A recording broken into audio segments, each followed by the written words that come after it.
I've just observed a centre in netball. I've done strengths and weaknesses of their skills, fitness and tactics. She had a really good chest pass. Multiple times it was used on a centre pass and they were all successful in getting it to her teammate. I believe that she has high self-efficacy in this skill and has a well-grooved SR bond. She also had good interceptions throughout the court, and these are all externally paced skill as it was controlled by the environment. She was also good at getting free.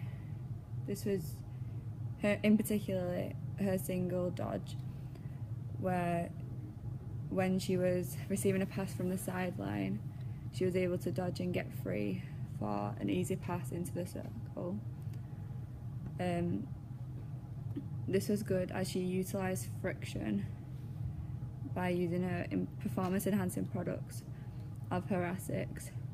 I believe that the golden triangle may have been in effect as ASICs are worn by both England and Australia netball teams, and Australia are sponsored by ASICs, therefore may have bought them through that.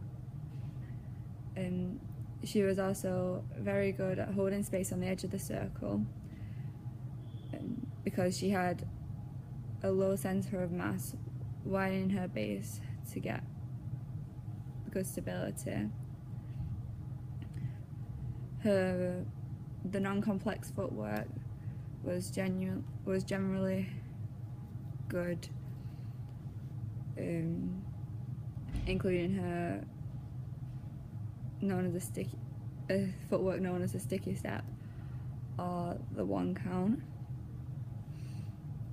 which is good because she's a centre, so she will need to help control the play throughout the court.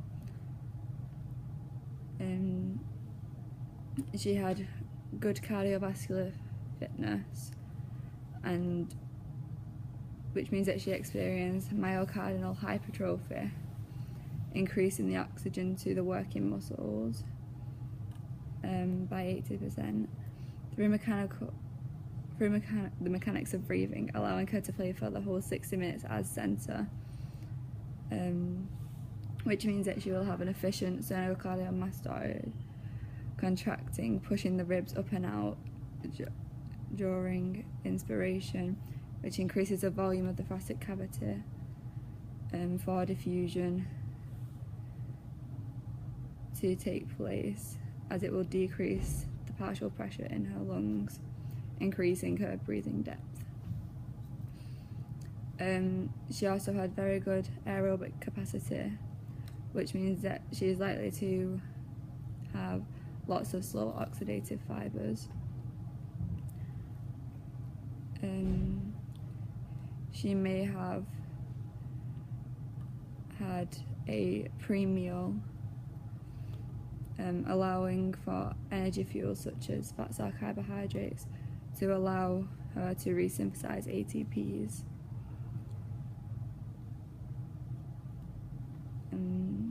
She also had good agility, allowing her to dodge to get free for the ball, as said previously. She had good muscular endurance,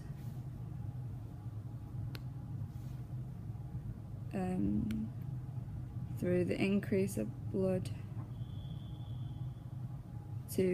by increasing the blood to the muscles efficiently through the vascular shunt.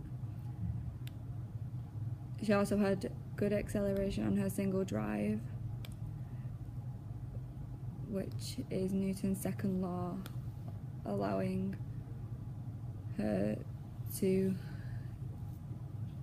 receive the ball quickly.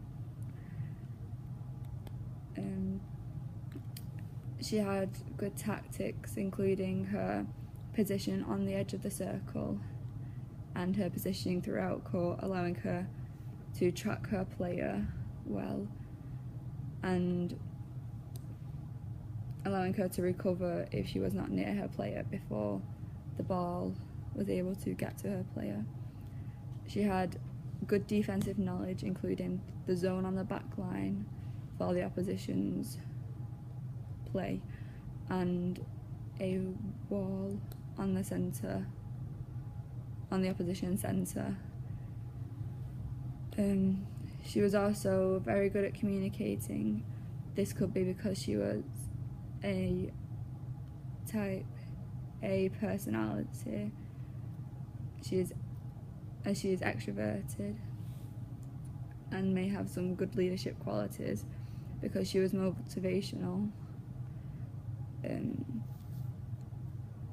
Also giving her players positive reinforcement when they perform something well. Her weaknesses were that she lost a toss-up during a possession.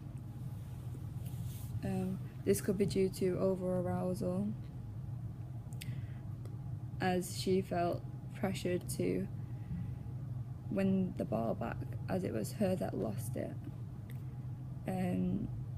She had a poor one-count stand and balance, which is a slightly more complex footwork, but this is not a major weakness, as she was able to alter her footwork and adjust her performance to allow her to retain the ball in other ways other than that one piece of footwork.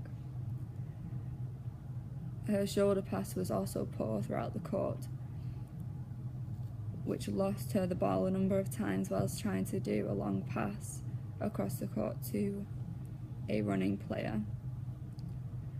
I believe this is one of the major weaknesses because she needs to be able to distribute the ball well throughout the court as she is a centre. A weakness of her fitness is that she had poor balance when doing the one-count stand and balance, which could be because she is not transferring her weight, because she is transferring her weight too quick to send her off balance on the second step. Her speed was reduced throughout the game, and this could be due to it's using the glycolytic system and the lactic acid built up during her performance, meaning that she may have experienced pain if she carried on running at that speed. She had limited flexibility in a range of her movements, such as the one-count stand and balance, as she couldn't always keep her leg up long enough. To improve this, she could do some PNF stretching by herself or with a partner. Her reaction time was also limited, for example in the toss-up. This could be due to her not enough acetylcholine to go across the synaptic cleft, to be secreted across the synaptic cleft for the all non-low to occur faster than her opponent. She didn't always mark the ball well to put pressure on her own player. She dropped back to recover when her player had then done the pass, rather than putting her arms up. She also had a timing issue, as by the end of the quarter she had the ball in her hands at the edge of the semicircle, rather than passing it in to the shooter so she could perform a shot in the last seconds. Overall, I believe that the player was successful as a performer and as a centre, as she was very beneficial to the team to get the ball throughout the court, and I believe that she was a main asset in the win of her team. I believe that she is in the middle of the participation pyramid, as she has clearly been playing for a long time but has had other experience of netball outside of the school or college that she is in. I prioritise a major weakness as the shoulder pass, as this stopped her from playing to her full potential and turning over the ball many times. I will conduct a training session over 3 months, twice a week for 40 minutes. I will ensure that there is progression in the training sessions, including overload, to make sure that she improves from the basic skills that she has, and to correct the issues that she has already with the shoulder pass. It will be varied, so it will be interesting for her, and it will be specifically focusing on the shoulder pass. There will be a pre-test, and I will watch a clip of her game and count how many accurate shoulder passes she completes in that game out of how many she does, and produce a percentage off that. In the first session, in the first week, I will teach her the fundamentals and give the coaching points of the shoulder pass, which are, in the preparation phase, the ball will be taken into the palm and fingertips of her dominant hand. The shoulder, which is a ball and socket joint, will then horizontally extend with a flexed elbow, which is a hinge joint, with articulating bones of the radius, ulna and humerus. She will rotate her trunk, leaning back her shoulder, with the ball at head height. The opposite leg to the arm that she is throwing with will step forward in a concentric contraction. At the same time, the throwing arm is brought forward with an extended elbow caused by the tricep brachii. The shoulder will follow the movement through as the ball is released with a fully extended arm with extended fingers, almost waving the ball goodbye. In the follow-through stage, she will follow through the movement, continuing her step until the full action is completed. The player should then be ready to move quickly back into the game. I will then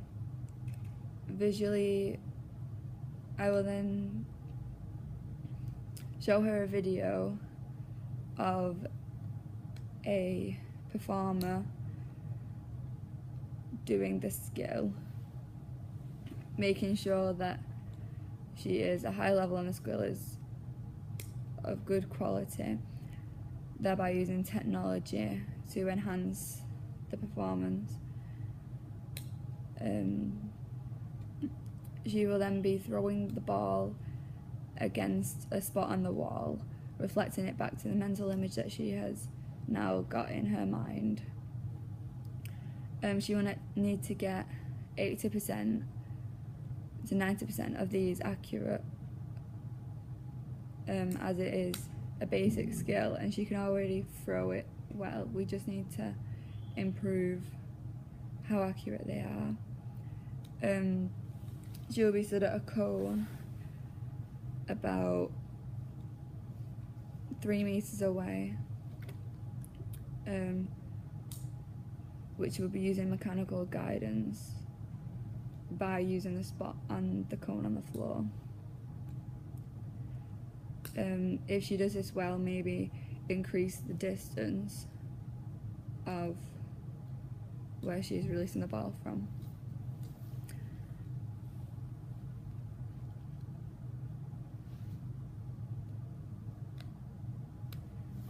In the second week, we will stretch the distance if we did not do so in the previous week.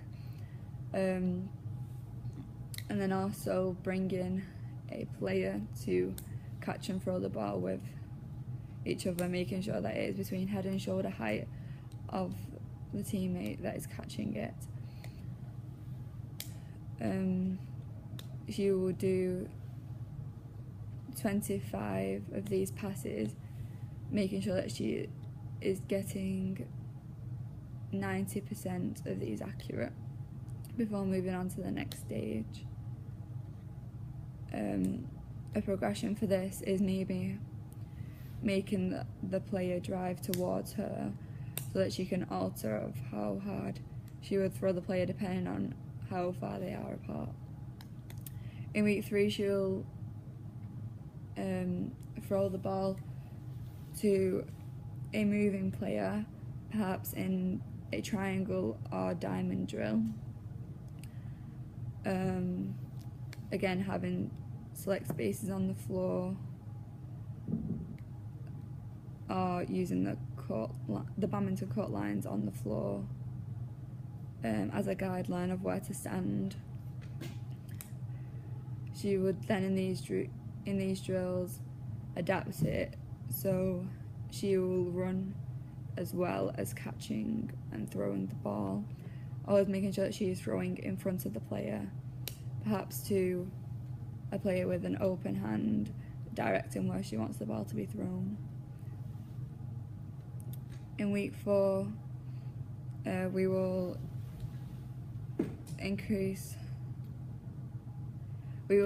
give them another drill of increasing the players, so maybe having 4, 5 or 6 of them in a group throwing and catching, creating 2 teams where they have to make 20 accurate shoulder passes before we can move on. After every 10 passes that they have done correct, so they will get a point, and it will make the situation more competitive, as the losing team will have to do sprints, which is negative reinforcement, hopefully being seen as operant conditioning to produce the right skill.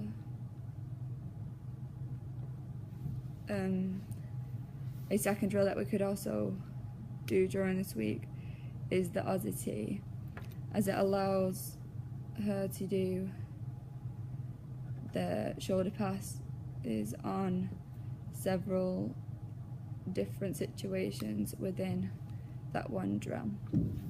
During the 5th week, we will introduce some partners depending on how she gets on the previous week. The defenders will be there will be 2 defenders with 4 attackers, making sure that the attackers are making 20 passes correctly and accurately before we introduce another defender. This will increase her arousal, as if the defender intercepts it, they'll have to start from 0 again. During the 6th week, they will do this in a more like game situation, with doing certain sets and plays which they already know, but including the shoulder pass. For example, on the centre pass, when they will run their play, we will introduce the shoulder pass on several occasions.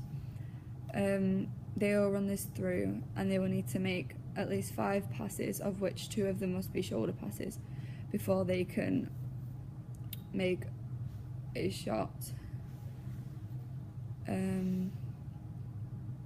after they have done this successfully 5 times, we will then progress it by adding in defenders depending on how they have done. Again, increasing arousal, but hopefully their dominant response would also be high, would also be good at this stage, as they have been learning the shoulder pass for several weeks now. Hopefully the drive theory will come into play, where increased arousal will hopefully respond in the dominant response, which would be successful. In the 7th week, we will introduce her into a half-court game with certain conditions on the game, such as her having to do 3 shoulder passes before she could shoot, before the attacker could shoot, or she would be able to have 5 seconds with the ball to ensure that she makes a successful shoulder pass, rather than rushing it, so not putting a time bound on it. Continuously increasing the time that she has to release it if she has been doing it successfully.